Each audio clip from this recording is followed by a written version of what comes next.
একজন গরিব জেলে প্রতিদিনের মতো নদীতে মাছ ধরতে গিয়েছিল। সারাদিন পরিশ্রমের পর অবশেষে সে ধরল এক বিশাল মাছ। খুশিতে সে নদীর ধারে বসে মাছ কাটতে শুরু করল। হঠাৎ আকাশ কালো হয়ে গেল, ঝড়ের গর্জন, আর ঠিক তখনই আকাশ থেকে নেমে এলো এক ভয়ঙ্কর বিশাল মাছ।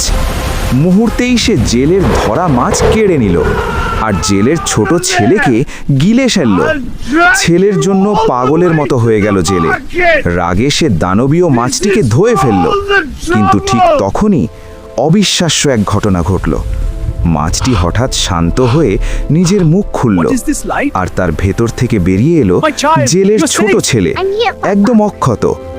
আনন্দে কেঁদে ফেলল জেলে। সে বুঝল মাছটি আসলে তার ছেলেকে রক্ষা করেছিল। কৃতজ্ঞতায় সে মাছটিকে মুক্ত করে দিল।